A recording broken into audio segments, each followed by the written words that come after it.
El motiu d'aquesta trobada literària no és altre que presentar-vos el Milibayo i el seu llibre. El micro, diu que ens hagués el micro. I el seu llibre, Puta Pasta, que és el llibre que l'Institut de Llengües ha escollit per llegir i treballar als cursos de nivell superior d'aquest curs acadèmic. I us preguntareu per què Milibayo i per què concretament aquest llibre. Doncs hi ha dos motius pels quals hem fet aquesta tria. D'una banda, perquè buscàvem canviar la temàtica del llibre de lectura. El curs passat vam escollir L'estiu que comença, de la Sílvia Soler, que és un llibre que va agradar molt, sobretot entre el sector femení. Entre el sector masculí no tant, perquè és un llibre de temàtica nostàlgica, amorosa, i aleshores vam pensar amb les professores de català d'aquests cursos de buscar el pol oposat, la intriga i el misteri. I així és com vam trobar Puta Pasta, i justament en el moment en què havia guanyat el 6è Premi Crims de Tinta, el 2015. D'altra banda, també vam pensar en les professores de català que havien de buscar algú que Lleida o les Terres de Ponent han donat molts noms, bons escriptors, i que potser no calia anar tan lluny i podíem buscar més a prop algú que fos d'aquí. I per tant, la cerca de seguida va donar com a resultat el Milibayo i el seu llibre. A més, un altre dels motius també pels quals l'hem convidat avui a venir és perquè ens agradaria que ens donés consells o estratègies a l'hora de redactar, ja que molts dels aquí presents sou alumnes del curs superior de llengua catalana i que el mes que ve us examinareu i que en l'examen la part escrita té un pes important i de vegades us preocupa com escriure o com fer-ho millor. Alguns també us preguntareu què fan els alumnes d'aquests cursos de català amb aquest llibre. Doncs, a banda de llegir-lo com a entreteniment, el treballem des de diferents vessants. El llibre ens ha servit per treballar diferents tipologies textuals que són pròpies d'aquests nivells superiors de català i, si m'erro, la professora em corregirà, però van començar a treballar amb el correu electrònic i et van escriure fictíciament un correu electrònic per convidar-te a aquest acte. Després també s'ha treballat el text de presentació, és a dir, que jo estic fent ara, hi havia d'haver un alumne avui aquí que la fes, però bé, no ha vingut. I també s'ha treballat la crítica literària i posterior a aquesta trobada està previst treballar la notícia, és a dir, fer la notícia d'aquest acte. I a banda de treballar aquestes tipologies textuals, s'ha treballat també, el llibre ha servit per treballar qüestions de lèxic. Han buscat, els alumnes s'han repartit el llibre i han anat buscant sinònims, derivats, frases fetes, explicant el seu significat, i també s'ha treballat tot el que és la puntuació i la part ortogràfica i de morfologia i sintaxi, és a dir, tots aquests continguts gramaticals que un alumne d'un curs superior de català han de dominar. Per tant, els que som aquí o la majoria coneixem el llibre i et coneixem també a tu. De totes maneres, pels qui no et coneixen tant, Milibayo és nascut aquí a Lleida, on també va fer els seus estudis de filologia i es va doctorar l'any 90 amb una tesi doctoral sobre la poesia espanyola durant el període franquista. A banda d'això, ha col·laborat en la formació de diversos grups literaris i en la confecció de revistes. També ha treballat en les pàgines d'informació literària del diari Segre i actualment fa de professor en l'ensenyament secundari. La seva primera novel·la va ser Traïdors i covards, l'any 97, i aquesta li van seguir d'altres i també reculls de contes com Ampolles mig buides, La resta del món, Projecte de felicitat, L'edat de les paraules, Premonicions, Tot el que vull dir, i la darrera, que és Puta Pasta. Bé, no sé si és la darrera, però... De moment sí. Publicada. Molt bé. Amb aquesta novel·la s'estrena en el gènere negre i, com ha dit ell mateix, he volgut fer una peça divertida amb la mirada crítica i àcida que crec que ha de tenir qualsevol novel·la negra. Doncs això és el que ens hi trobem, una mirada crítica cap a una societat corrupta, en crisi i que només preocupa d'empaitar uns diners que tothom vol aconseguir i que no direm al final perquè sé que alguns de vosaltres encara us l'esteu llegint el llibre. Però bé, és una història on es barregen ambicions, fidelitats, traïcions, passions i crims. Bé, feta doncs aquesta breu presentació, doncs donem la paraula al nostre convidat i als alumnes després sabem que teniu algunes preguntes per fer-li i bé, esperem que tots plegats n'aprenguem molt avui. Gràcies a l'Emili per ser avui aquí i a tots vosaltres per acompanyar-nos. Molt bé, moltíssimes gràcies. Gràcies també al departament per convidar-me. És per mi un plaer retrobar la universitat. Veient el... Això és el book trailer que va fer el meu fill i em fa molta il·lusió. La veritat és que no ho recordo. Usted no lo entiende. Pero yo intento ser el hombre más gentil, cariñoso, simpático y bueno de este mundo. ¿Y tiene éxito? Le pondré un ejemplo. Lamentaría ver a los niños de mis vecinos devorados por los lobos. ¿No?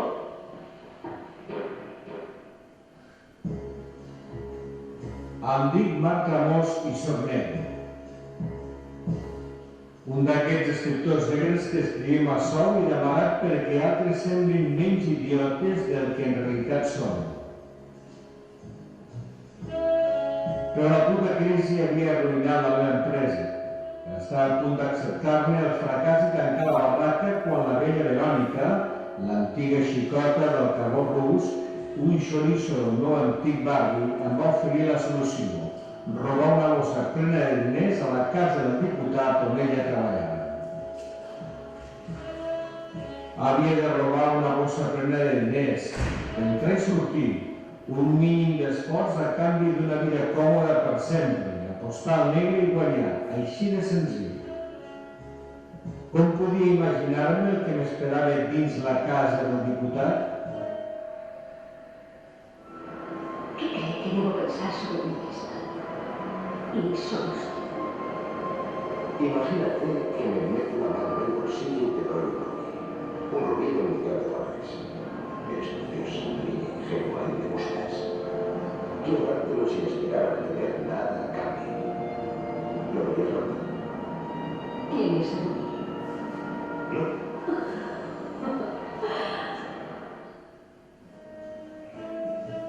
Puta pasta.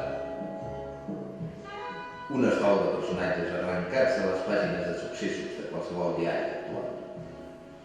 Un diputat arribat al món de la política amb l'única intenció de fer fortuna. Un jove constructor, expert en finances, que usa la seva empresa per plantejar diners. Una banquera disposada a amagar els calés de Mississippi.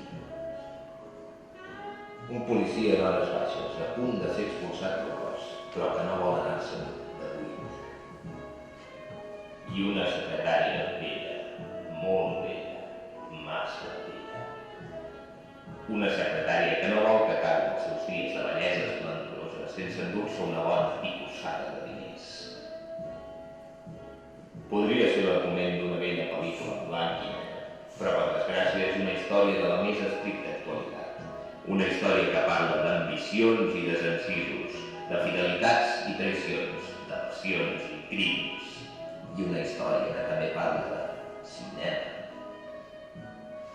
Em dic Marc Ramós i arrossego una exdona tronada, una empresa ruïnosa i la fortuna dels que han nascut amb la sort dels perdedors. Però aquest cop ha de ser diferent. Vull, necessito i em mereixo aquests diners. No debe jugarse. ¿Por qué? Porque así no se puede ver. Hay algún modo de ver. Hay que ver el perder de esa prisa.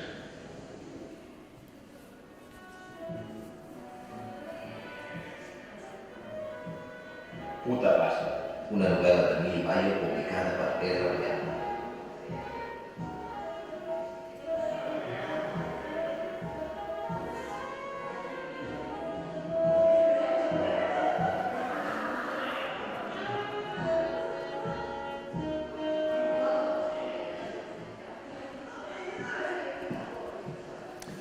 Bé, ha estat el book trailer...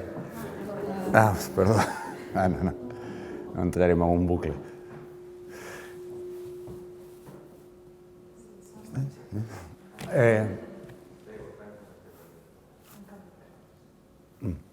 Bé, insisteixo, moltes gràcies per convidar-me a aquest acte i la veritat és que la presentació que m'ha fet m'ha posat una mica els cabells de punta, perquè saber que ets objecte d'estudi, a mi no m'havia passat mai, no? O sigui, que algú allò que has estat escrivint ho està disseccionant i està mirant i, hosti, fa una mica així, no? Produeix una sensació una mica estranya, però en qualsevol cas agraeixo moltíssim i si hi ha alguna cosa que m'has de dir en privat, millor la guardem. Si us sembla bé, us explicaré una mica unes quantes coses relacionades amb la meva vocació literària, amb el procés de creació i alguna coseta sobre la novel·la i si després si voleu preguntar alguna cosa sobre Puta Pasta estaré encantat d'intentar resoldre aquests dubtes. Una de les coses que em van demanar que fes és això, que expliqués com arriba una a fer d'escriptor. Escriure en català des d'una ciutat perifèrica, fins i tot des d'un barri, jo soc una persona de barri, des de la perifèria, de la perifèria, de la perifèria, de la cultura en general, té grans avantatges però té també grans inconvenients, com us podeu imaginar. Jo, de fet, vaig començar a escriure fa molt temps, però en realitat la meva vocació neix de la lectura, com de la majoria d'escriptors que han explicat com arriben a dedicar-se a escriure. Sovint diuen que l'escriptura és una simple prolongació de la seva afició a llegir. A mi em va passar, jo soc d'una generació ja veterana, i em va passar que els meus pares van decidir un dia enviar-me a l'Institut Màrius Torres. Jo vivia al final del carrer Alcalde Porqueres i això vol dir que jo cada dia per anar a l'institut, tornar a dinar, tornar a la tarda i després tornar cap a casa, invertia en cada trajecte entre 40 i 45 minuts. Això vol dir que passava moltes hores caminant. I, no sé, per aquestes coses que un fa quan és jove, vaig prendre una determinació. Em vaig inventar un joc. Un joc absolutament banal i que al capdavall m'ha acabat condicionant la vida. I és que en aquests trajectes, jo en aquell moment vaig descobrir un llibre, tots els escriptors, fins i tot diria tots els lectors, els veritables lectors, comencen a ser-ho perquè un dia descobreixen un llibre. O sigui, hi ha un llibre que et converteix en lector. A mi em va passar, no vaig ser gaire original, amb les narracions extraordinàries de l'Edgar Allan Poe, els contes, i en aquell moment estava jo fascinat. I em vaig inventar aquest joc que us dic. Jo, per la nit, la mare m'havia de raonar, m'havia de dir que apagués d'una vegada la llum i que m'anés a dormir, i el que feia era, em llegia mig conte, i durant aquests trajectes jo inventava solucions a aquell conte. Era un joc, un simple joc. Insisteixo que en aquell moment jo no tenia consciència que allò m'acabaria condicionant la vida. I efectivament, inventava aquest joc que era buscar solucions. A més, m'obligava a llegir només la meitat del conte. Després a la nit llegia el final del conte, a veure si coincidia les meves solucions, la que jo havia triat, i començava el següent. Doncs aquest joc, insisteixo, em va condicionar la vida. Després vaig fer moltes altres coses. Vaig matricular a la Facultat de Filologia, vaig estudiar Filologia, vaig començar a fer classes, i després hi ha aquests factors d'atzar. L'administració va vetllar per mi i va tenir el bon criteri d'enviar-me a treballar a Pont de Suert. Pont de Suert, no sé, hi ha algú de Pont de Suert per aquí? No en parlaré malament, però té una peculiaritat. Si em diguessin que Einstein va visitar Pont de Suert no m'estranyaria gens, perquè allà un descobreix que el temps és una cosa completament relativa, absolutament elàstica i relativa. Quan tu vas a un poble en el qual no coneixes absolutament a ningú, a les 5 de la tarda s'han acabat les teves classes, no tens televisió, l'internet domèstic encara no existeix, hòstia, descobreixes que els dies són enormes, llarguíssims, inacabables, diria jo de vegades, no? És a dir, quan has tancat tots els bars del poble, hòstia, i encara et queden hores pel davant, hòstia, és que m'he llegit tot el que m'he portat. A la biblioteca del poble ja m'he llegit tots els llibres. Què fas? Doncs això, comences a escriure. O sigui, jo he d'agrair moltíssim a l'administració que un bon dia tingués aquest criteri d'enviar-me a Pont de Suert, un poble, d'altra banda, encantador i amb una gent encantadora, però on el temps té la seva peculiaritat. I, efectivament, allà vaig començar a escriure la meva primera novel·la, com us han dit, Traïdors i covards. Si algú de vosaltres, alguns de vosaltres esteu, diguem-ne, practicant això de l'escriptura, us explico la meva experiència. Jo vaig començar, això era l'any 92, després de les Olimpiades de Barcelona, vaig anar allà a Pont de Suert, i allà vaig començar a escriure la meva primera novel·la. Vaig tardar 4 anys en escriure-la i 7 redaccions. És a dir, jo vaig escriure 7 vegades la mateixa novel·la. És cert que la primera versió tenia 55 pàgines, em sembla. Va acabar sent una novel·la de 350 pàgines. Però això vol dir que, en part per prudència, en part per por i en part per respecte a allò que estava fent, jo volia fer-ho molt bé. També és veritat que quan un és jove té aquest tipus, quan és molt jove, té aquesta sensació que el que està fent és tremendament important. Jo vaig acabar la versió definitiva de la novel·la després de 4 anys de donar-hi a la màquina d'escriure, reescriure, corregir, deixar la novel·la perquè els amics la llegissin, acceptar o rebutjar els seus consells, etc. Després de tot això, vaig dir, he fet la meva gran obra. És a dir, estic a punt de canviar la història de la literatura. Jo crec que qualsevol persona que comença a escriure té aquesta sensació que el que està fent és tremendament important, és molt important. I, efectivament, jo vaig acabar la novel·la i vaig enviar-la a l'únic editor que jo coneixia. Tenia alguna referència, que era el senyor Xavier Folch, que publicava a l'editorial Empúries, que era una molt bona editorial en català. Vaig enviar la novel·la i al cap d'un mes vaig pensar, clar, tenen molta feina allà a l'editorial, en qualsevol moment em trucaran.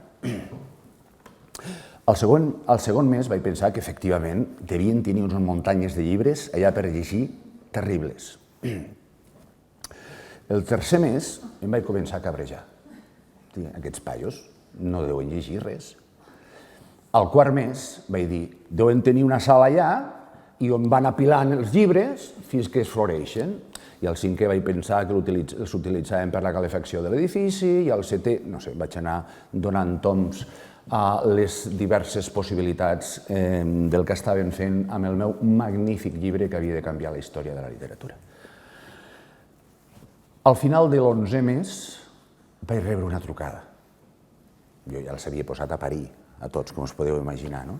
I vaig rebre una trucada. I el senyor Xavier Folch em convidava que anés a Barcelona a tenir una conversa. És a dir, la sensació era que no estaven caient de cul. Senzillament em convidava que anés a xerrar allà. Vaig anar allà, vaig reunir amb el senyor Xavier Folch i amb el senyor Josep Maria Castellet, dues patums de la literatura en aquells moments, i es van interessar.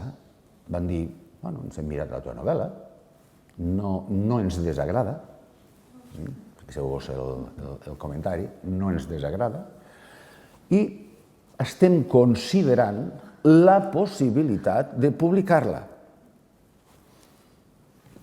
Jo que anava allà a que em posés una catifa i que m'anessin llançant allò pètals de roses, això, bueno, vam tenir una conversa i al final de la conversa van dir, va, la publicarem. Ara, diu, per fi, ara, no? Ara.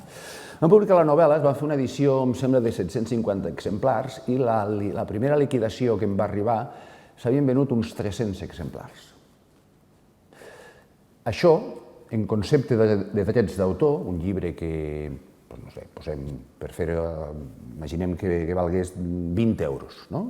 Això vol dir que el 10% de preu de venda d'un llibre seria el meu 10%, corresponent a l'autor, seria 2 euros per llibre. O sigui, comptant que s'havien venut uns 300 llibres, els meus 4 anys de feina, de donar-hi, d'escriure, de remenar, de corregir, de torturar-me, de cagar-me en allò que no sortia, de buscar una altra manera de fer-ho millor, doncs em produïa una interessant quantitat d'uns 600 euros. En part us explico això perquè no fa gaire algú em va preguntar amb una certa sorpresa: tu encara estàs fent classes? Clar, he quedat estupefacte, perquè hi ha la idea que els escriptors, no sé, ens forrem, no sé. Clar, els llibres són cars, efectivament, i la gent es pensa que quan compra un llibre, aquells diners van cap a l'escriptor, no? Hi ha un canal directe que van a les butxaques dels escriptors. No és ben bé així, com podeu observar. Però sí que és veritat que tot i aquesta sensació de, no diré de decepció, perquè tampoc m'esperava gran cosa més, no? Però sí que és veritat que em va produir, és a dir, va passar una cosa que per mi va ser també vital. I és que abans que es produís aquesta reunió on es va decidir que es publicaria el meu llibre, vaig descobrir que jo era escriptor. És a dir, abans que sortís el llibre, jo vaig descobrir que ja era escriptor. I no abans ni després, sinó en aquell moment, poc abans que es decidís la publicació del llibre. I us dic per què? Perquè en aquell moment, quan jo estava esperant aquells mesos a que algú decidís, algú llegís el meu llibre i el decidís publicar-lo, va arribar un moment que vaig decidir que en realitat m'importava una merda. Perdoneu, però que en realitat m'era igual. És a dir, jo ja havia començat a escriure el meu segon llibre, perquè vaig descobrir que el que a mi m'agradava era escriure. No publicar, sinó escriure. De fet, us confessaré un petit secret, i és que hi ha gent que li agrada escriure i hi ha gent que li agrada ser escriptor. Fixeu-vos que són dues coses que semblen la mateixa cosa i no tenen absolutament res a veure. Hi ha gent que li agrada escriure, em considero d'aquesta gent, a mi m'agrada moltíssim escriure, crec que és una cosa que m'emplena molt, que m'ajuda a entendre el món en què visc, que m'ajuda a observar, etc. I en canvi hi ha gent que el que li agrada és ser escriptor. És a dir, el que li agrada és el que hi ha just després, a partir del moment de la publicació. Fixeu-vos que és justament a l'inrevés. És a dir, a mi el que m'agrada és el que hi ha abans. Tot el que ve després té coses agradables, això no és que sigui una tortura, però jo si m'ho pogués estalviar, m'ho estalviaria, francament. És a dir, a mi el que m'agrada és el que hi ha fins que dono un llibre per acabat. En canvi, molta gent mataria per fer sessions de signatures de llibres, la qual cosa per mi és una absoluta tortura, però una tortura xina, tremenda. O que el convidin a una tertúlia en una ràdio, que odio profundament. O fer determinat tipus de coses que formen part del que se suposa que és un escriptor. Insisteixo, em sembla absolutament legítim tot i que la gent faci absolutament el que vulgui. Però sí que és veritat que si un escriu en anglès o fins i tot en castellà i publica un llibre del qual es venen milions d'exemplars i això el fa una persona, no diré rica, però que li permet viure amb absoluta comoditat i tranquil·litat i ho trobo magnífic, plausible. Però el fet d'escriure en català, abans ho comentàvem amb el Josep Maria, el fet d'escriure en català i no tenir fins i tot, i viure, com us deia abans, i pertànyer a una comunitat de la perifèria d'on es reparteixen les glòries i els beneficis de la literatura, i això vol dir Barcelona i el centre de Barcelona, doncs té un inconvenient, i és que els escriptors que escrivim aquí no podem viure del que escrivim. Això, insisteixo, té avantatges. Per exemple, Jo sóc absolutament lliure d'escriure el que vulgui.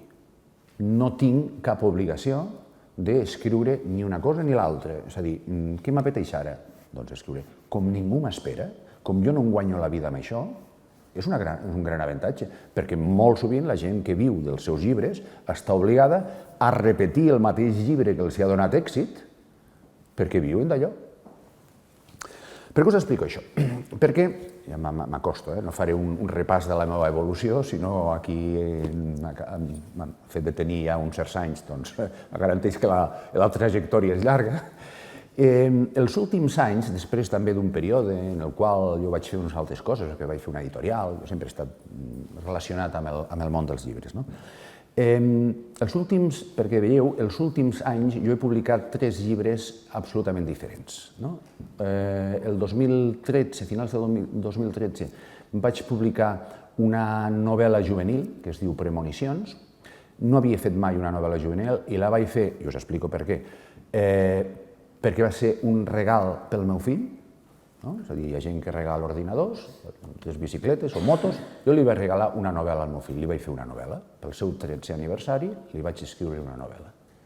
Li vaig deixar llegir, va fer una il·lusió boja, li vaig deixar llegir i li vaig posar un condicionant. Si t'agrada, la intentaré publicar. Si no t'agrada, la cremem perquè és la teva novel·la. Va sortir publicada, això vol dir que em va donar el seu plaquet, no? Però em va fer moltíssima il·lusió, vaig escriure una novel·la per ell i ha obtingut un èxit, en el meu cas, no diria que espectacular, perquè tampoc és això, però porta 4 edicions. Això en català us asseguro que és un èxit magnífic, no? I porta 4 edicions, va llegir molts als instituts i això. Us explico això perquè el llibre següent, que vaig publicar al cap de 8 mesos, una cosa així, pel Sant Jordi següent, això era, sí, el 2014, vaig publicar un llibre a Pagès Editors, un llibre de contes, del qual jo estic molt orgullós, que es diu Tot el que et vull dir. És un llibre de relats, amb una aposta literària, són relats on predomina el diàleg, cosa que no és gaire habitual, on es tracten uns temes delicats, també generacionals, fa un repàs amb una generació. Doncs, si el Premonicions porta 4 edicions, d'aquest llibre no va sortir ni una sola ressenya en cap diari, ni una sola ressenya, algun comentari per la web, ni una sola ressenya. La liquidació que em va arribar tornava als principis, uns 300 llibres venuts. Hòstia, per què passen aquestes coses dins del mercat? Què passa? Que abans era molt bo, m'he tornat tonto... És a dir, és absolutament tot inexplicable. I, de fet, el llibre aquest, Tot el que et vull dir, era un llibre que servia una mica com a catarsi, com a teràpia. És a dir, havien passat una sèrie de coses amargues, la mort de ma mare, una sèrie de coses, un cert estat anímic també, que em va portar a escriure un llibre, diguem-ne, de molta reflexió. Insisteixo, és un llibre que m'aprecio especialment i que hi ha una aposta literària al darrere que em sembla important. I, en canvi, no va tenir cap mena de ressò. Però, vaja, una cosa absolutament ridícula, diria jo, no? Com sempre que com a lector m'he trobat allò, t'encalles amb unes lectures que no t'agraden, no llegis un parell de llibres que dius, hòstia, no. Jo sempre com a lector feia el mateix. Em llegia una novel·la policíaca. Per mi la novel·la policíaca sempre ha estat un refugi lector. Després d'unes lectures poc agradables o d'aquestes que són dures d'empassar, doncs em buscava alguna novel·la policíaca i normalment em reconciliava amb la literatura. Vaig fer el mateix amb el fet d'escriure. Mai m'havia plantejat d'escriure una novel·la policíaca i, en canvi, després d'un llibre, això, que em va costar personalment a mi mateix pair-lo, vaig dir, saps què? Vaig a passar-m'ho bé. I vaig escriure una novel·la policíaca. I vaig escriure Puta pasta. I és el llibre, amb diferència, que m'ho he passat millor escrivint, sense cap mena de dubte. M'ho he passat molt bé. Per què? Bé, en part perquè feia el meu homenatge. Al book trailer heu vist que hi havia algun fragment d'algunes pel·lícules, del qual són algunes de les cites que hi ha als començaments dels capítols, probablement els haureu reconegut, i feia els meus homenatges a pel·lícules que m'han agradat molt o que m'han ensenyat alguna cosa.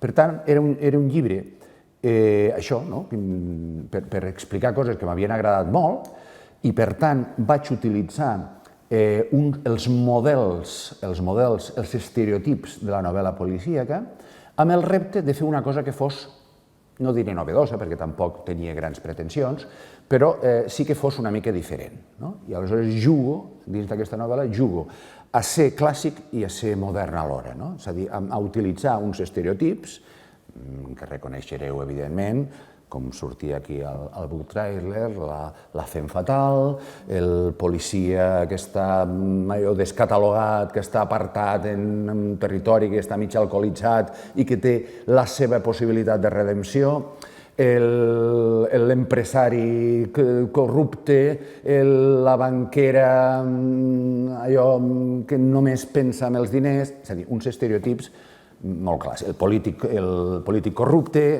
en fi, és aquest, repeteixo, estereotips. Però alhora fer una aposta que fos diferent. De fet, si heu vist, si heu llegit el llibre, haureu observat que té una estructura bastant diferent a la que acostumen a tenir aquest tipus de llibres. De fet, s'opta per 4 parts, que tenen un model de narrador diferent, que focalitzen en personatges diferents, que sovint utilitzen el contrapunt, és a dir, la mateixa escena la veus explicada des de diferents punts de vista. És a dir, això no acostuma a ser freqüent en les novel·les policíaques. Insisteixo, no és que consideri que això tingui un valor especial, senzillament jo volia fer un model de novel·la policíaca que jugués a ser, com us deia abans, clàssic d'una banda, un homenatjar en part també a aquest tipus de literatura que a mi m'agrada molt i alhora fer alguna cosa més creativa. Després us explico algunes de les coses relacionades amb la novel·la. Potser el primer és el títol, Puta pasta. Com vaig explicar el dia de la meva presentació, m'ha portat bastants problemes, això del títol. Hi ha gent, fixeu-vos, que em sembla que vivim en una societat tan oberta, tan desimbolta i això, doncs hi ha gent que no s'ha llegit el llibre, m'ho han dit, no? Un llibre amb aquest títol jo no me'l llegeixo, em sembla una provocació. Clar, és veritat que veure en una llibreria un cartell a la paraula puta a l'escaparat, bueno, sí, l'aparador resulta una mica sorprenent, i també us confesso, jo dic que ho vaig dir el dia de la presentació i em sembla curiós, que a mi m'ha portat, no diré problemes tampoc, però jo durant un temps, mentre estava enviant, rebent i això, devia ser una de les persones del país que va escriure més vegades la paraula puta. I Google no perdona. El senyor Google no perdona. És a dir, quan Google detecta que tu estàs escrivint determinades paraules, t'ofereix el que considera que a tu t'interessa. Això vol dir que quan la meva dona va obrir l'ordinador i va veure que allò era un aparador de prostitució, doncs va començar a qüestionar-se determinades coses, no? I fer-li entendre que el senyor Google és absolutament indiscret, va costar el seu. Afortunadament no va passar res d'especial, però té la seva gràcia. Una peculiaritat també, ho dic perquè ho venia sentint ara a la ràdio amb el cotxe, que li passava, ho deia un que li passava, i a mi em va passar, no li havia donat la importància que deia aquest senyor, però em va fer molta gràcia, no? I és que Google, que insisteixo, també deu tenir les seves limitacions intel·lectuals, té un costum estrany, i és intentar vendre'm els meus propis llibres. Sí, clar, com el meu nom, jo l'escric molt, segur que t'interessa això, el meu llibre. Bueno, no sé, és estrany, no? En fi, és igual, són coses del mercat.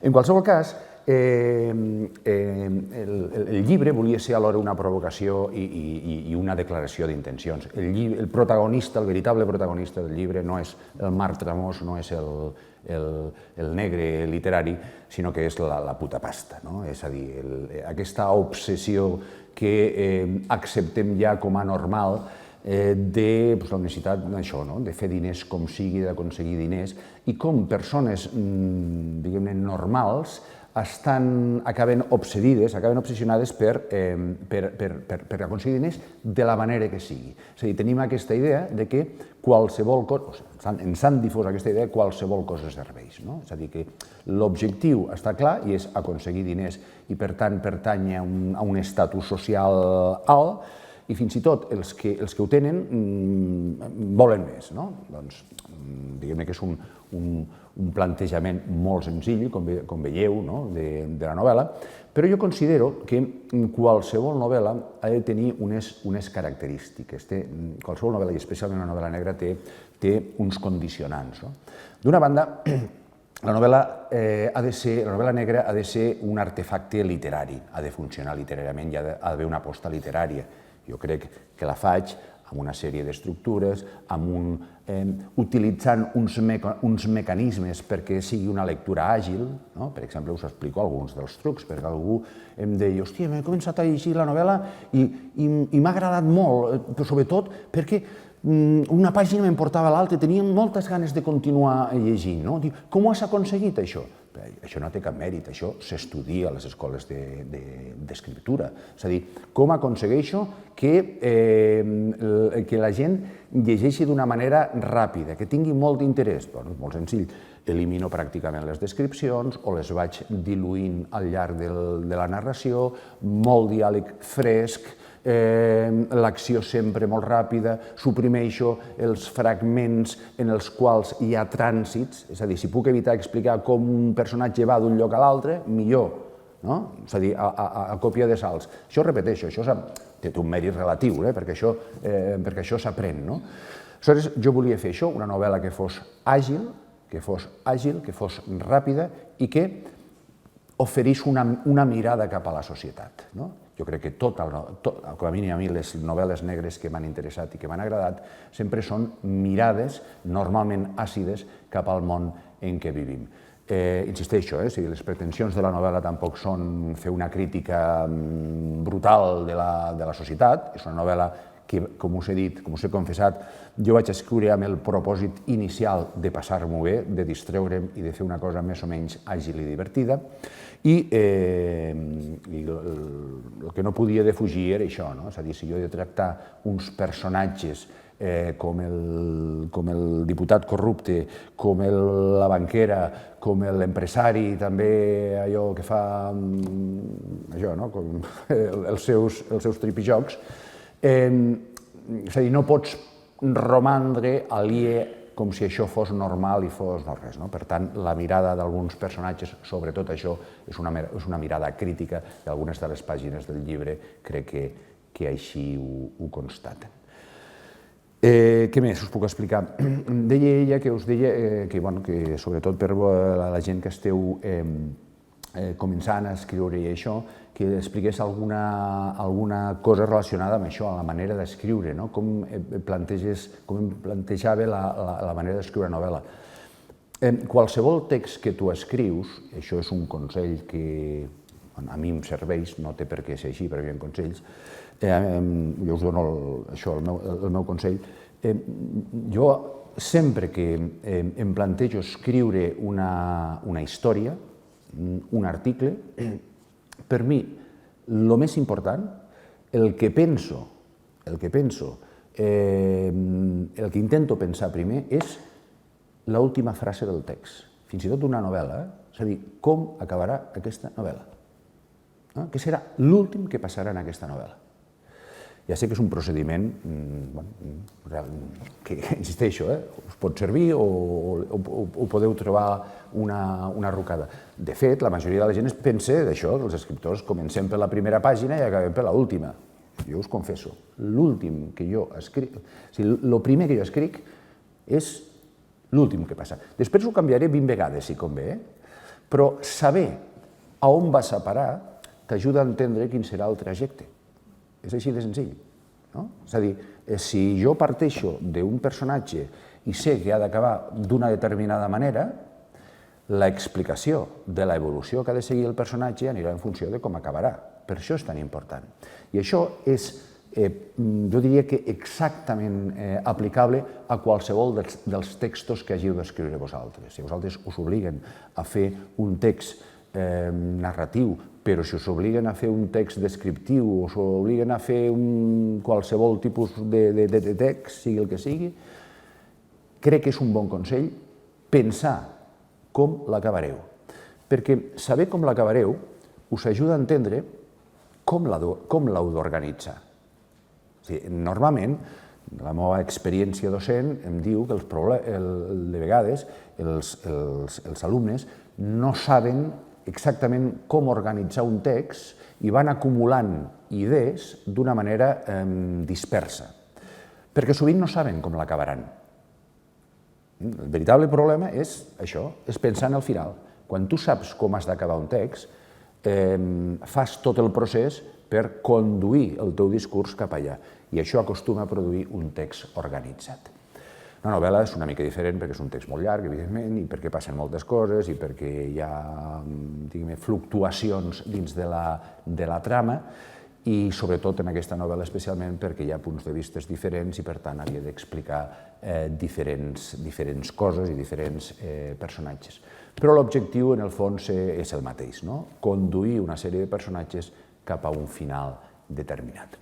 Com veieu, el final de la novel·la és un final, no diré obert, perquè un intueix efectivament què és el que passa amb tots, però sí que és veritat que té un punt de no tancar-ho exclusivament. Algú em preguntava, però és que tens intenció de fer una continuació d'aquesta novel·la? Bé, els personatges els trobo atractius, a mi us ho dic que m'ho vaig passar molt bé amb ells, no descarto utilitzar-los per escriure un altre relat que no tingués res a veure amb això. De fet, un dia d'aquests ha de sortir al diari Segre, em van proposar el suplement aquest nou de cultura que fan, és que no sé quan surt, el diari Segre fa un suplement de cultura nou i em van dir que dedicarien unes quantes pàgines, no ho sé exactament com funciona, unes pàgines a la novel·la negra, alguns escriptors que han fet novel·la negra per aquí, per Lleida, i em van proposar que utilitzés els meus personatges per escriure un petit text sobre la quotidianitat dels personatges, és a dir, sobre la vida, un repte una mica curiós, i vaig escriure un text que sortirà qualsevol dia d'aquests. Si heu llegit la novel·la i us ha interessat, doncs quan surti aquest text i això, doncs trobareu més informació sobre els personatges. No sé si m'estic allargant molt, potser, i si han de preguntar alguna cosa, jo em guanyo la vida parlant, vull dir que si voleu estar fins aquí, fins a les 4, doncs molt problema, tampoc significaria. Si voleu fer alguna pregunta, doncs estaré encantat d'intentar aclarir-la.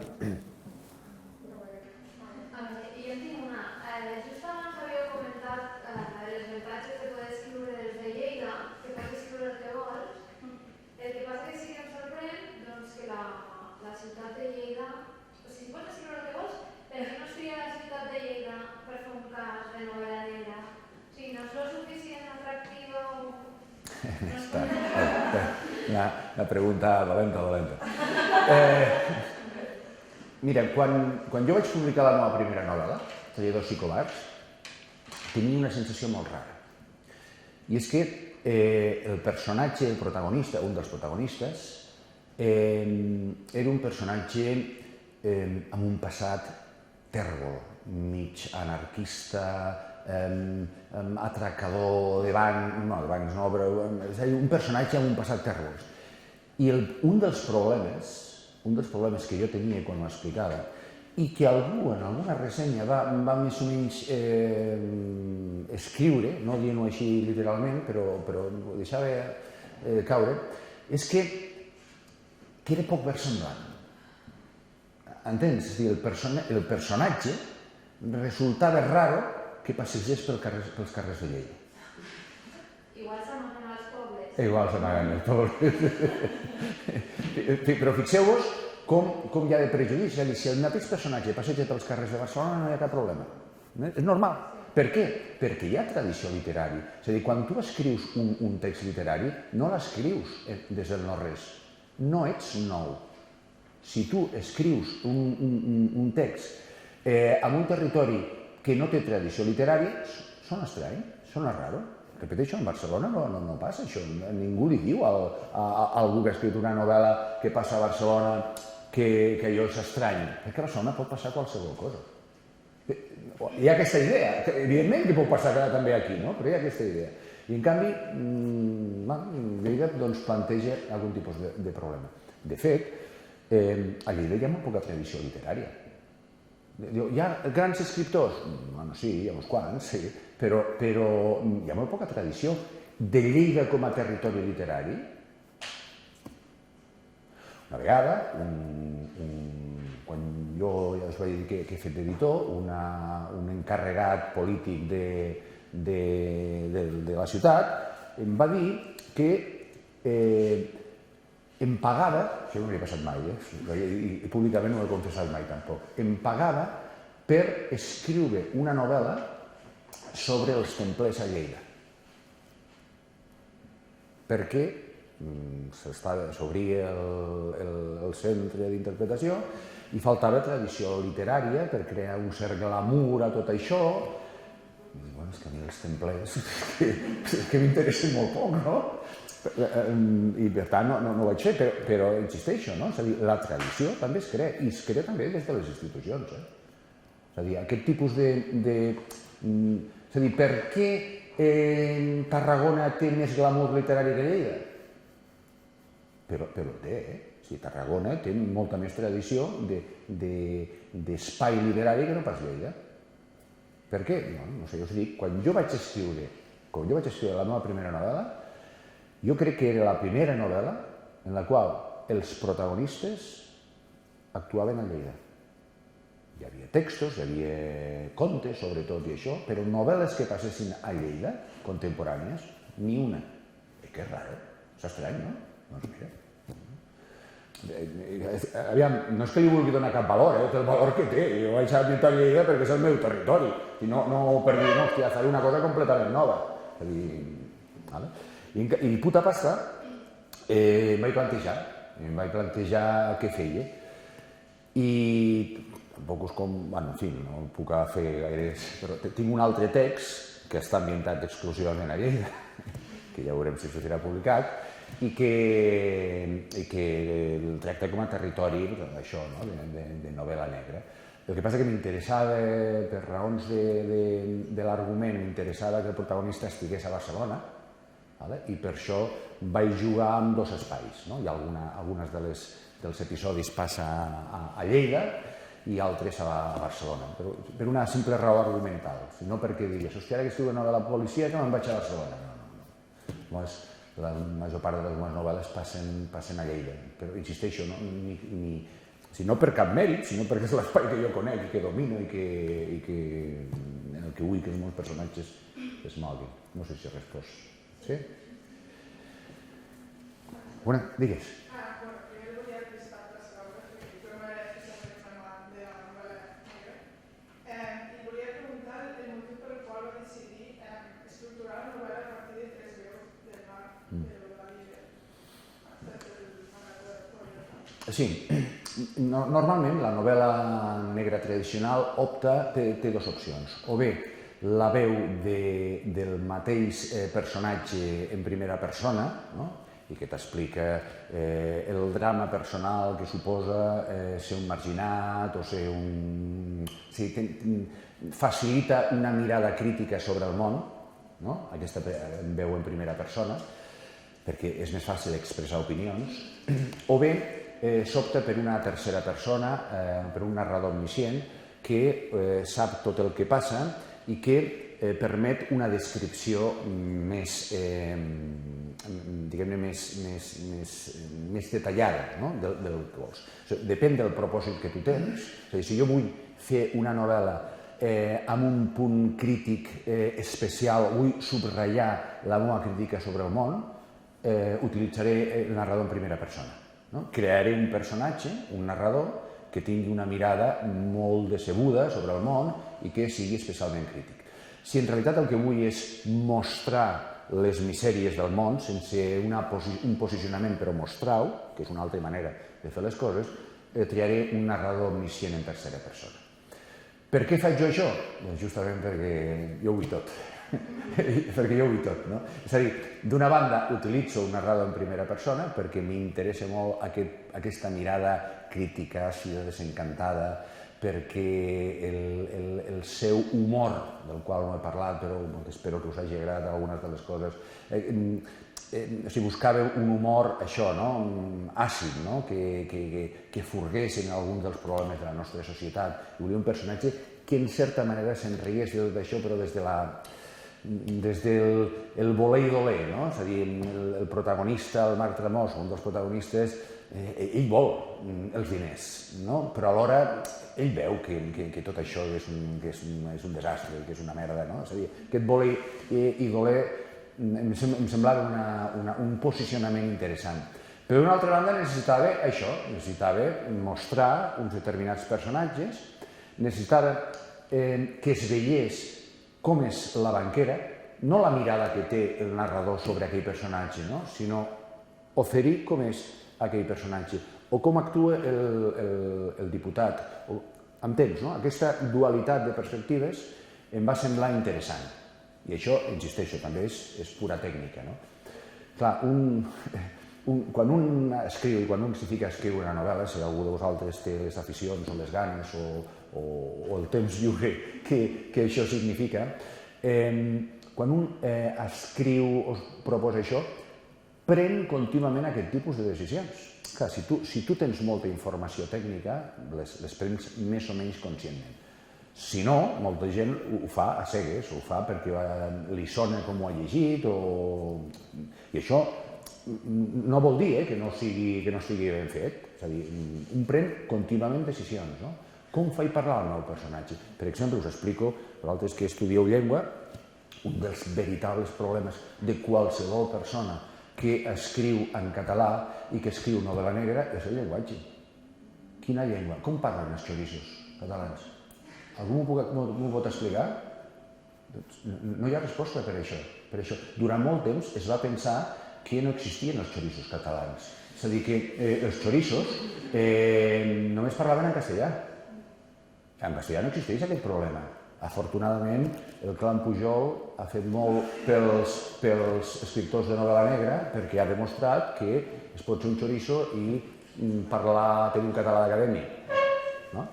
Però, insisteixo, és un veritable problema. Quan tu vols utilitzar registres lingüístics en català i vols fer parlar a personatges marginals, tens un problema brutal.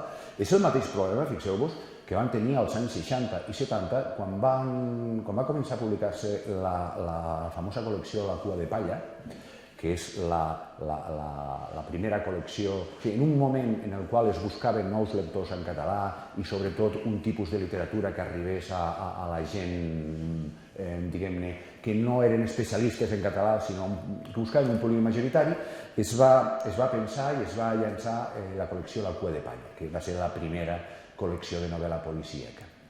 Aleshores va contractar a uns personatges que feien de traductors, i aquests personatges eren primeres figures. Estic parlant del senyor Pedrolo, estic parlant del senyor Josep Vallverdú, i el senyor Vallverdú li he sentit alguna vegada explicar això, no? És a dir, clar, tu agafaves una novel·la de Dashiell Hammett, que té un registre en anglès absolutament vulgar, col·loquial, i això traduït al català resultava pràcticament intraduïble. Aleshores, llegies coses com la següent. Un personatge li diu a l'altre: «Ei, Pinxo, toca el dos o has begut oli?» Hòstia, tio, voleu dir que un xoriço li diu a l'altre Ei, Pinxo, toca el 2 o has begut oli? Hòstia, no sé. Clar, això són decisions lingüístiques, no? I efectivament algú va decidir que aquesta havia de ser la línia, però clar, el traductor tenia un problema brutal, perquè això, molts anys després, encara no està superat. És a dir, qualsevol de vosaltres, si escriu una novel·la negra i vol retratar un determinat espai social, marginal, es trobarà amb aquest problema. Com fa parlar algú que és una... Clar, evidentment, pots fer parlar amb una barreja de català, castellà, amb això, però això no passarà pels controls de qualitat. Abans parlàvem dels correctors, que són inflexibles amb la norma i l'editor, si no trobes un editor disposat al que sigui, difícilment permetrà que surti publicada una novel·la així. De fet, una cosa, per exemple, abans us he parlat d'aquella primera reunió que jo vaig tenir amb el senyor Castellet i amb el senyor Xavier Folch per parlar de la meva primera novel·la i on es va decidir que efectivament la publicarien. Doncs em van fer molt poques preguntes i una de les preguntes va ser per què el protagonista, el narrador protagonista, en un determinat moment parla en castellà. No els hi feia gràcia. No els hi feia gràcia. És a dir, és una opció editorial, però no els hi feia gràcia. És a dir, això de barrejar dues llengües, que s'ha fet i s'ha fet vegades, però en aquell moment no els hi feia gens de gràcia. Per què? Per raons absolutament sociològiques. És a dir, qualsevol de vosaltres parla en català i parla en castellà depenent de les circumstàncies i barreja. Això en una novel·la no es pot fer. O no volien que es fes. Enteneu? És a dir, les qüestions lingüístiques d'un text narratiu estan per depurar, no estan clares. És a dir, jo quan escriu aquesta novel·la he de prendre contínuament decisions sobre com parlen els meus personatges. Per què parlen d'una determinada manera? Doncs això ho has de decidir, has de prendre una decisió. Aleshores els fas parlar d'una manera, i alguns d'una manera i alguns de l'altra, però en el fons no s'escapen gaire, no tenen maneres de parlar molt diferents, perquè això és un territori encara per explorar o per normalitzar, si voleu.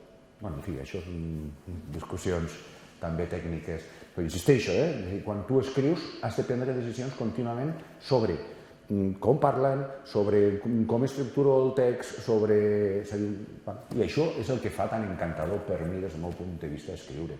Si et converteix en un déu, menor, molt menor, però els teus personatges els crees tu, els fas, segurament a la teva pròpia imatge, i els modeles i els fas actuar i decideixes coses sobre ells, de vegades els puteges d'una manera quasi criminal, però en fi. També és veritat que porten moltes recompenses. De vegades, això també ho explico a vegades, i és que m'he trobat amb personatges meus que m'han reclamat. És a dir, he descobert personatges que eren molt interessants i que jo fas una redacció d'una novel·la i quan dic, bueno, ara paro, me la llegeixo i hi ha un personatge que t'està dient «Ei, tio, que sóc un tio collonut, tio, no em deixis aquí amb una pàgina miserable». I el donen, doncs us confesso una cosa, la segona part de la novel·la Puta Pasta neix així. El personatge de l'inspector d'Hisenda és un personatge que em va enamorar. És a dir, la primera redacció apareixia en un capítol. I bueno, jo què dius, hòstia, està bé aquest personatge, està bé, prou simpàtic. I efectivament va reclamar el seu moment de glòria i li vaig donar, no vaig tenir cor de negar-li. Una cosa més, no sé quant temps portem, no he mirat d'això, jo quan em diguis... En relació amb aquestes decisions que dius que t'han aprenent mentre escrius o la fluïdesa a l'hora d'escriure, t'has trobat mai, és pura curiositat, t'has trobat mai encallat? I si és així, com has superat aquest... Un bon desencallat, perquè igual moltes vegades sentim que escriptor... Sí, això, el pànic de la pàgina en blanc, us dic. A mi no m'ha passat mai, no m'ha passat mai per la senzilla raó.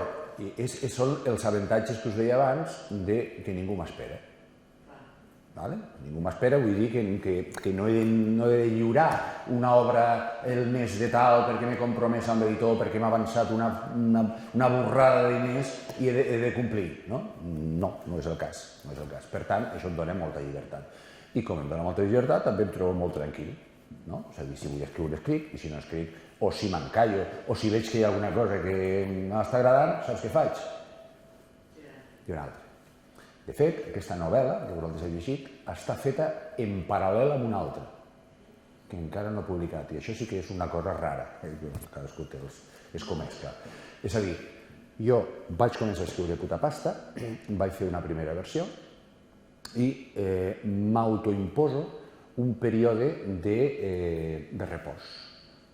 Aquest període de repòs vol dir fer una impressió, deixar-la llegir a algun amic i oblidar-me d'aquesta novel·la. Què vaig fer? Vaig començar una altra.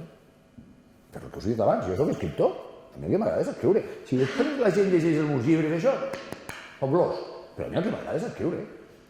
Vaig començar una altra novel·la i quan vaig acabar la primera versió, una primera versió molt ràpida, que ja ho vaig fer d'una manera voluntària, una primera versió molt lleugera, on més o menys explicava això, què vaig fer?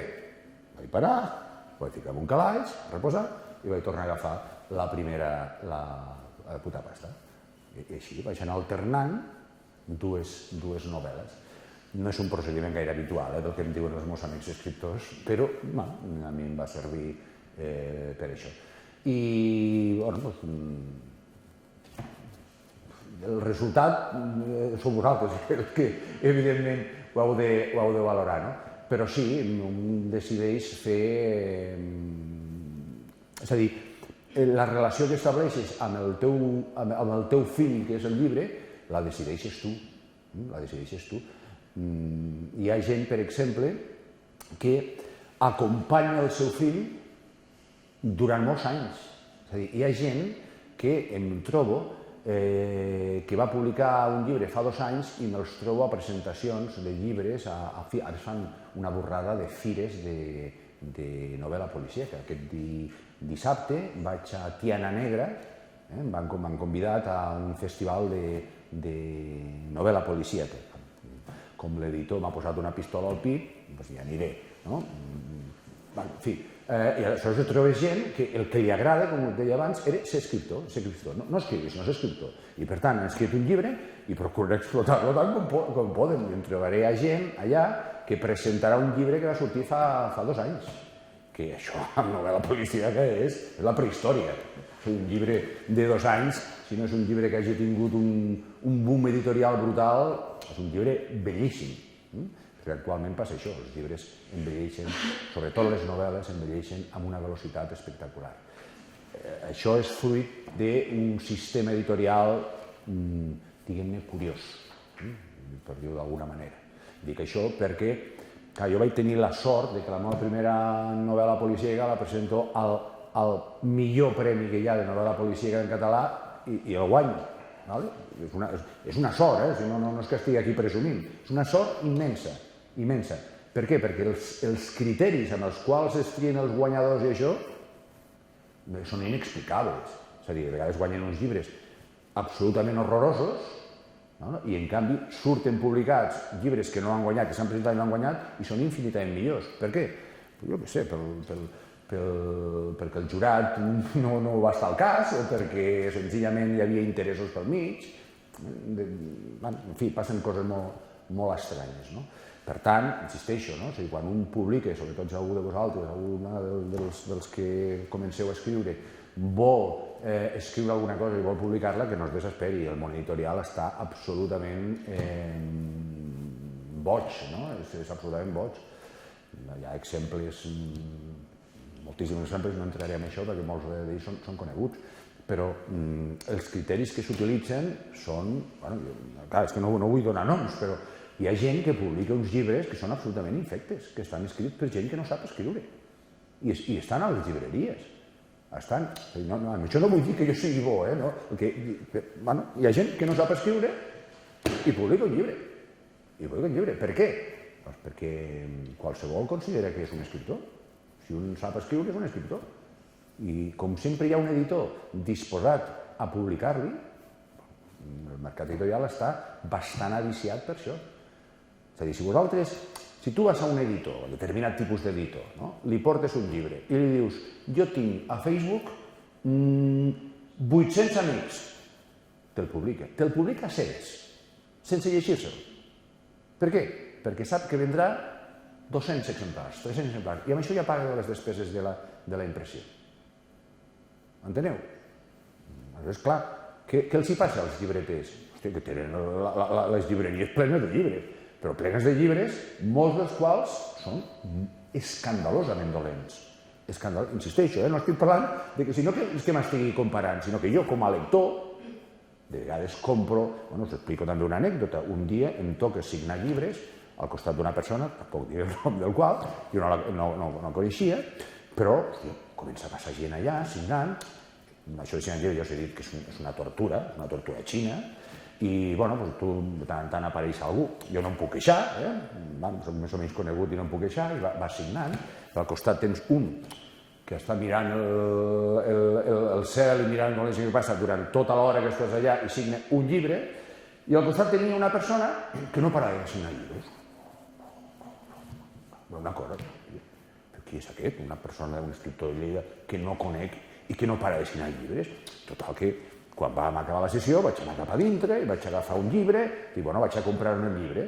I quan anava a pagar estava jo mirant la primera pàgina.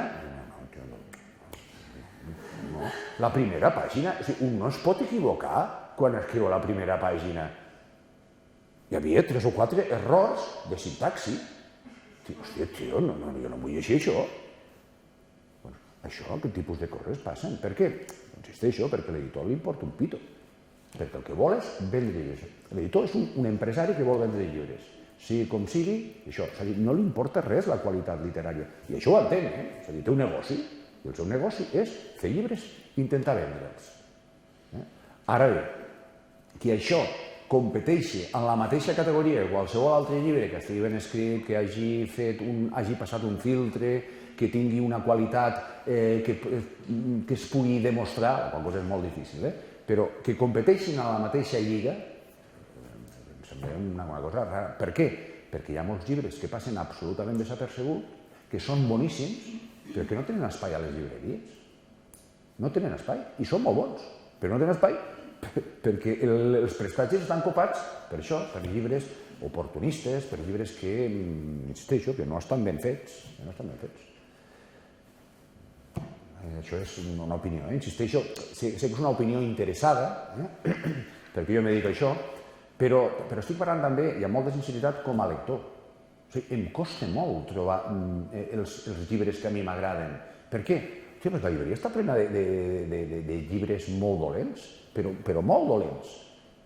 I alguns es venen com a xurros, però són molt dolents. I aleshores, per trobar els llibres que m'interessen, doncs de vegades tinc problemes, perquè ni tan sols arriben a les prestatgeries. Has d'estar informat i per tant els has de buscar, i internet això ha facilitat algunes coses, però que costa molt. Que ara, t'ha fet una pregunta, però m'enganxo amb això que dius, perquè em fa pensar que no passa només en el món de la literatura, això. Sense cap mena de dubte. Amb les pel·lícules. Les pel·lícules. I podem seguir amb el de la moda i podem seguir amb d'altres àmbits, però és que és quan van... El mercat. Sí, sense cap mena de dubte.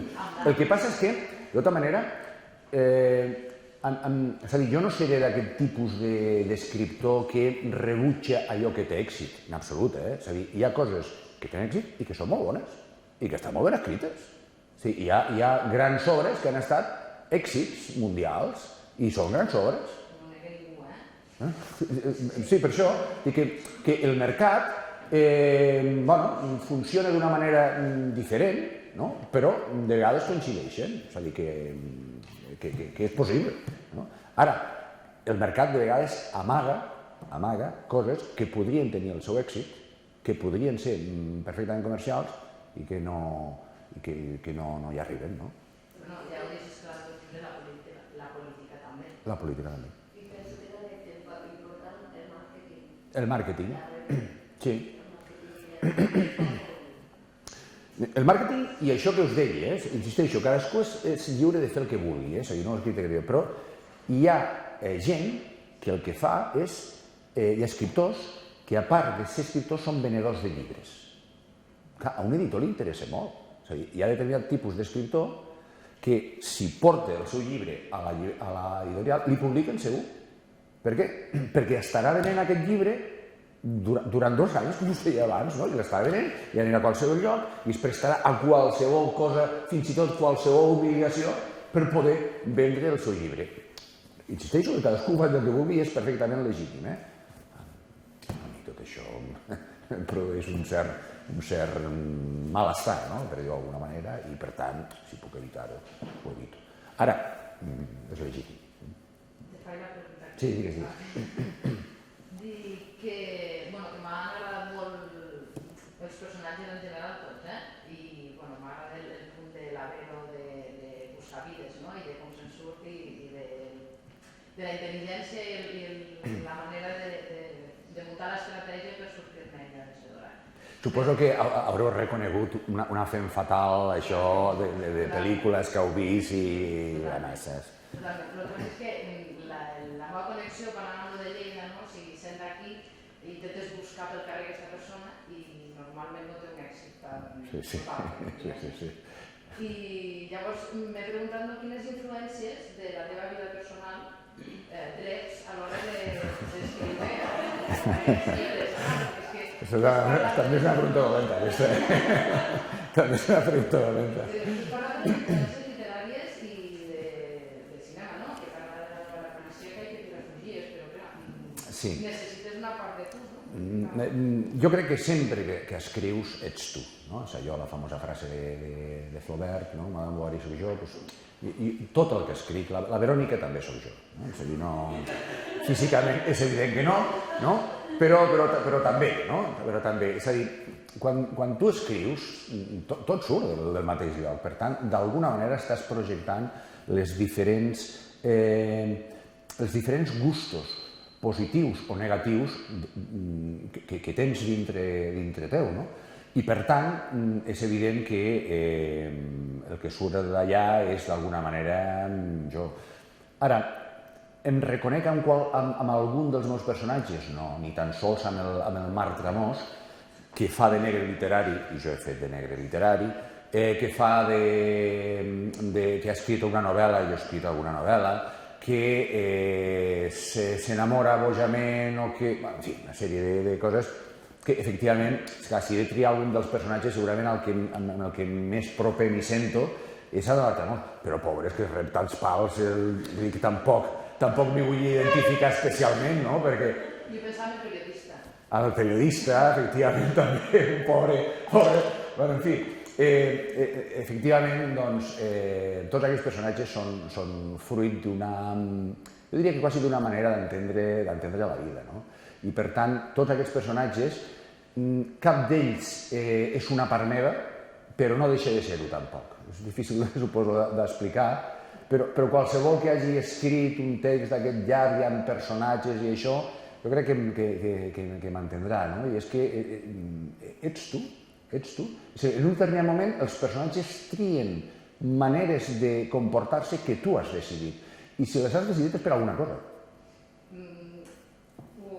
Digues. Indestriable, ho entenc. L'escriptor transmet la seva mirada del món. És inevitable. Però me referia més a la teva vida quotidiana. Si hi ha alguna situació d'aquestes que et frapa, tu estàs passejant pel nucli antic i veus i estàs fent una novel·la policíaca i veus una situació i te permet o ho treus tot de... Això respon a un model d'escriptor, és a dir, el que qualsevol cosa que veu la literaturitza, la converteix en material literari. Jo ho faig, però no és la meva primera font d'imaginació, per dir-ho d'alguna manera. Jo soc més de llegir. Com us he dit abans, jo soc lector. Però jo no soc escriptor, jo soc lector. Jo m'ho llegeixo tot. Si us marxeu aquí i veniu, deixeu tancat aquí en aquesta sala durant mitja hora, quan torneu, doncs jo estaré, no sé, allà, no sé, és que no ho veig bé, però igual diu alguna cosa allà a la sortida, estaré llegint allò. Si és l'únic que hi ha, si hi ha un extintor per aquí, m'estaré llegint les instruccions de l'extintor. Jo llegeixo, i no puc evitar-ho. Alguna vegada, això, sobretot quan vas a instituts i et pregunten, i fan una pregunta que és molt senzilla, però que és tremendament difícil d'explicar, de respondre, no? I vostè per què escriu? Em diuen.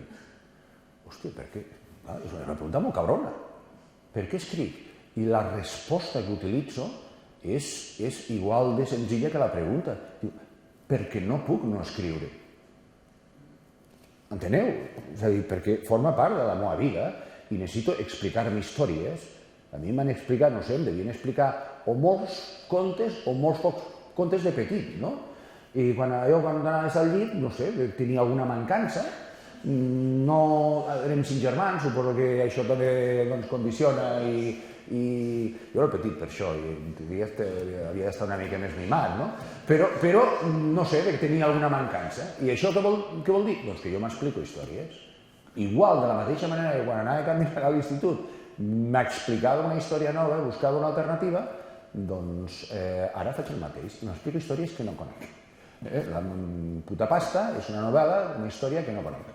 I per això quan l'he escrit, quan l'he acabada, ja deixa d'interessar-me, perquè aquesta ja me la conec.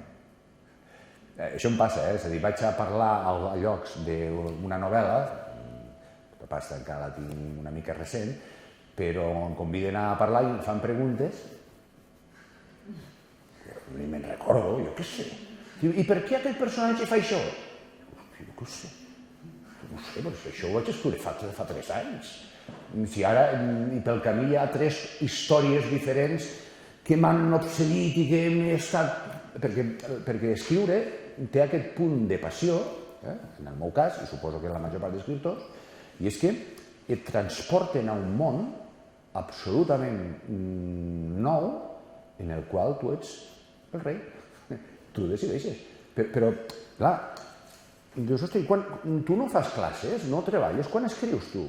Jo escric sempre, però quan dic sempre és sempre. O sigui, jo tots els dies de la meva vida escric. Diu, clar, com has aconseguit escriure tantes novel·les? No té cap mèrit. No té cap mèrit. Jo cada dia de la meva vida escric, i quan dic cada dia de la meva vida, insisteixo, és cada dia de la meva vida. És a dir, hi ha un dia que he treballat un munt d'hores, he tingut avaluacions a l'institut, surto tardíssim, he anat a veure el partit del Barça i arribo a casa a les 11 de la nit. Quan vaig a l'ordinador i escric 10 minuts, però escric. Us semblarà una rucada, però quan un està fent una novel·la és importantíssim, perquè si jo deixo d'escriure algun dia, la novel·la em marxa del cap. Ja no me'n recordo de com és el color de les sabates que porta la xiqueta. És una rucada, però que és fonamental. I per tant, jo cada dia m'hi fico, ni que sigui una estona per posar una coma. Em llegeixo la frase, continuo dins d'aquell món, fico la coma, apago l'ordinador i em vaig a dormir. Però insisteixo, això ho faig cada dia. Insisteixo que no ho fico amb mèrit, és que no ho trobo no és cap mèrit. És a dir, seria un mèrit si jo m'esforcés a fer-ho. Però és que jo no m'esforço per fer-ho. Ho faig perquè és la meva manera de relacionar-me amb la literatura, i perquè ho faig, i perquè m'ho passo bé, i perquè m'agrada. Que després, efectivament, el que em preguntàveu, hi ha moments en què ho trencaries tot i cremaries la novel·la i l'esborraries de l'ordinador i et cagaries i diries mai més tornaré a escriure? Per descomptat. No sé, si algú té fills, això ho faria amb el seu fill, no? Algun dia l'agafaries i l'estrangularies. Això vol dir que no te l'estimes? No, vol dir que en aquell moment el mataries. I senzillament és això, amb una novel·la passa el mateix. Hi ha moments, i sempre, en totes les novel·les, quan jo les he estat escrivint, hi ha hagut un moment en el qual jo he dit això és una merda. Això el millor que puc fer és cremar-lo. Per què? Perquè una novel·la és Si un escriu poemes és diferent, però si, o fins i tot contes, no? Però una novel·la és una marató, és una cursa de llarg recorregut i per tant hi ha altibaixos emocionals i de relació amb el que tu estàs escrivint. Repeteixo, totes les novel·les que jo he escrit hi ha un moment que dius, hòstia, això, no fa vergonya escriure això, no? I superar això i fer que allò que en realitat tu veus que no té gaire qualitat esdevingui una cosa amb qualitat, també és una part de l'encant d'escriure, no? I això li costa a molta gent. Per exemple, he tingut diversos amics poetes que estan acostumats a escriure des de l'enlluernament de les paraules i la brillantor de cadascuna de les paraules que posen i que els versos han de ser especialment això, que es fiquen a escriure una novel·la i no poden. I no poden per això, perquè no poden superar que una pàgina, si dedicar una pàgina o 2 pàgines o 3 pàgines a fer un trànsit, és a dir, a fer una cosa que necessites explicar perquè la novel·la tingui sentit i sigui coherent i això, però que en realitat és un trànsit, no és un moment estel·lar de la novel·la. I això, gestionar el ritme, és una de les coses que crec jo que és més difícil en una novel·la i de les quals jo estic molt content. És a dir, a mi la meva novel·la, no sé, evidentment us haurà semblat el que us haurà semblat, però jo estic content perquè crec que és una novel·la àgil, on el ritme, si jo he volgut calcular el ritme d'aquesta novel·la, i jo n'estic satisfet, però insisteixo, és una preocupació tècnica que és gestionar el ritme de la novel·la i fer que tingui pocs moments en els quals el meu lector tingui ganes de marxar. Això, o sigui, quan tu escrius una novel·la, sempre hi ha moments que els teus lectors tenen ganes de marxar. Per què? La vida és molt complicada i un té molts reclams, però hi ha moments en què tu has d'explicar coses que no són espectaculars, que no són frapants, i per tant has de fer que aquests trànsits, que jo li dic, siguin o curts o que tinguin algun altre tipus de reclam que sigui això, que serveixi per evitar això. Per exemple, l'humor. A mi l'humor em serveix molt per això. Algunes coses que surten a la novel·la i que són quasi acudits allà ficats, estan pensats per evitar que moments d'un cert impàs dins de la història es facin allò, prescindibles, no? Com a lector, quin gènere disfrutes o deixes més? Jo ja t'ho dic, jo m'hi llegeixo això. Aquí he vist que aquí tinc lectura per 5 minuts i a més com costa això, jo m'hi llegeixo tot. Normalment la gent no sap de què morirà, jo sí, jo moriré allò aixafat per la columna de llibres que tinc a la meva tauleta de nit, algun dia caurà i em trobaran allà mort. Jo llegeixo tot. I a més, soc un lector tan, no sé com dir-ho, tan estúpidament apassionat que tinc allà, a la tauleta, tinc tots els gèneres oberts. És a dir, jo m'estic llegint en aquest moment 8 llibres. 8 llibres. Sí, això és una generació, soc una altra generació, però jo m'estic llegint 8 llibres, i m'estic llegint un assaig, i m'estic llegint una novel·la, i m'estic llegint un parell o 3 de novel·les, una policíaca, una altra de més profunda, un parell de llibres de poemes, una pel de compromís, una altra de feina de l'institut. Jo soc aquest model de lector. Ara, insisteixo, les coses tenen el mèrit que tenen, això no és per mèrit, jo estic educat d'aquesta manera, per mi, per vosaltres, heu nascut en una altra generació molt diferent. Jo quan als meus alumnes els explico que, jo què sé, que els meus professors fumaven a classe, es pensen que els enganyo, que és que el món ha canviat molt, és que ha canviat molt. Quan els explico que jo no em vaig asseure al costat d'una xiqueta fins al meu primer dia d'universitat, i la gent al·lucina.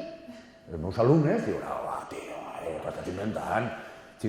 Bueno, jo vaig estudiar sempre al costat de nois. la meva classe, a més a més us confesso també una curiositat. Jo vaig sortir d'un col·legi religiós i la meva mare em va enviar a l'Institut Mixt de Màrius Torres. Em vaig inscriure a l'Institut Mixt de Màrius Torres a fer el que era tercer de BUP, que seria ara primer de batxillerat. Per fi veuré una noia, no? Doncs era el primer any que era mixte. Hi havia 3 noies en tot l'institut acompanyades de, no sé si 700 o 800 mascles. De tal manera que fèiem excursions per mirar a les 3 xiquetes de l'institut. Una es va esborrar, no va suportar la pressió i es va donar de baixa. Per tant, ens vam quedar a partir de mig curs amb només amb 2. Insisteixo, és una generació molt diferent. Per mi la lectura forma part dels meus instruments d'oci. És molt freqüent que per gent de la vostra edat la lectura sigui un instrument de coneixement, que ho és, evidentment, no? Però per mi és un instrument d'oci. És a dir, per què llegeixes tant? M'agrada molt, però m'agrada molt. No una mica, molt. I per això m'empreo tant quan estic llegint un llibre que veig que no, li dono 50 pàgines més. I allò que... Això ja no arregla ni Déu, no? Diu, estem a la merda i he perdut aquí un temps valuós amb això. Això suposo que ens ha passat a tots, no? És a dir, que llegeix un llibre i dius, que m'han dit que està bé, 20 pàgines més. Potser, mira, encara 20 més. I al final portes 100 pàgines, has invertit allà unes quantes hores i dius, ja, la merda. Següent. I havent fet la filologia catalana... No, vaig fer filologia castellana, hispànica, sí. Clar, pel tema de denominar la llengua... Això és una pregunta també que em fan. Clar, és que em pensava que havia fet filologia catalana. Volia preguntar també si els llibres que teníem a la tauleta de llibre eren tots en llengua catalana o si... Tot, jo tinc de tot. Tota la gamma del que puc llegir. Jo llegeixo molt malament en anglès, però també hi ha algun anglès i com em costa molt, va quedant allà, es va perpetuant. Ja, de fet, tinc un llibre que ja deu estar cobert de pols perquè està ja començat i algun dia l'acabaré. Això és una cosa també que em pregunta, perquè a algú li sobta, però tu ets llicenciat en hispànic si escrius en català.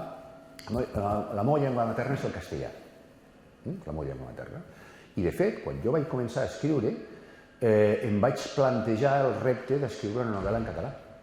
És a dir, per mi tenia un atractiu que no tenia escriure en castellà. En aquell moment, ara crec que no, ara, diguem-ne, jo diria que soc un escriptor bilingüe i puc escriure les dues llengües sense cap mena de problema.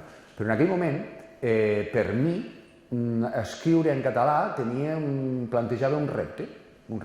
Seré capaç d'escriure una novel·la en català? Potser per això vaig estar més de 4 anys escrivint-la. Potser també té la seva explicació, però que suposava un repte de millora i de treballar, i de treball lingüístic, i hòstia, això com ho podria dir, això? És a dir, tenia un repte que per mi va ser molt enriquidor. Després les coses es van encadenant i 6 o 7 novel·les després, no descarto que algun dia publiqui alguna novel·la en castellà. Però, insisteixo, la meva llengua materna és el castellà. Ara la meva obra està escrita en català. Insisteixo, tampoc té cap mèrit. Va ser una decisió que vaig prendre en un determinat moment i de la qual estic molt content. Sí que és veritat, abans li explicava al Josep Maria, li explicava també, hem anat a fer un cafè i li explicava que també et condiciona molt, no? Aquest tipus de decisions et condiciona molt. Un dia vaig portar al meu institut a l'Almudena Grandes, actualment de les escriptores, els escriptors que en llengua castellana pot viure exclusivament d'escriure.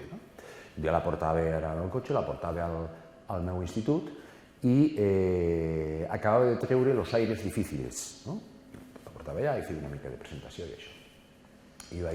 Jo també acabava de treure una novel·la, em sembla que era Projecte de felicitat en aquell moment, i li vaig preguntar, vaig tenir la cortesia de dir, escolta, com està anant? T'han dit l'editorial, si està anant bé la novel·la? Diu, sí, estic molt content, molt content. Diu, en 15 dies s'ha venut la primera edició. I de quants exemplars era la primera edició? Diu, de 40.000. Diu, joder. en 15 dies s'havien venut 40.000 exemplars. Això vol dir que tenien la segona edició, que serien 40.000 més, això, i el llibre superaria, com de fet va superar, àmpliament els 100.000 exemplars. I Almudena, que és una persona educadíssima i correctíssima, va tenir la deferència de preguntar-me pel meu llibre. I el teu, com està anant? Allò que veus, no? Que comença a veure una goteta de suor i amb una mica de vergonya, no? I dius, bé, s'ha fet una edició em sembla que eren, no sé si eren de 1.000 i pico exemplars, que en català és una edició magnífica, i algun dia igual veig algun duro. És a dir, clar, les comparacions són, insisteixo, és fet d'escriure en català, a mi em dona una certa llibertat també per determinades coses, però també em priva, em treu la possibilitat, doncs això, d'escriure una novel·la policia que ho peti tot i que a partir d'ara visqui d'això. És a dir, hi ha els autors de novel·la negra americana, n'hi ha milers i milers i milers i milions, però els que aconsegueixen èxit són milionaris. Són milionaris, perquè venen milions d'exemplars en tot el món. Milions, diu aviat. Però clar, això els hi passa si escrius en anglès, i si tens el promotor adequat, si publiques l'editorial adequada, i si ets prou bo, evidentment, també, no? Sí. Ja s'està preparant, l'edició en xinès surt ja mateix. Això és un altre dels problemes que tenim, és que quan escrius en català és molt difícil que et tradueixin. Per què? Perquè la gent de fora no llegeix català. Si escrius en castellà tens possibilitats, però en català tens molts problemes. És molt difícil, es tradueix molt poc del català a altres llengües. És un dels condicionants també que té. Bé, doncs deixem aquí. Gràcies, Emili, per haver-nos fet passar aquesta estona tan agradable. Espero que hàgiu fruit. Podem assegurar que tindràs uns quants lectors més, perquè ara ens comencen una altra vegada cursos aquest segon quadrimestre de nivell superior, per tant, tindràs més lectors. I suposo que aquestes noies que avui estan aquí, doncs, faran publicitat. Espero. I si feu publicitat és magnífic. I si la feu bona, és l'hòstia. Molt bé, moltes gràcies. A vosaltres, un plaer.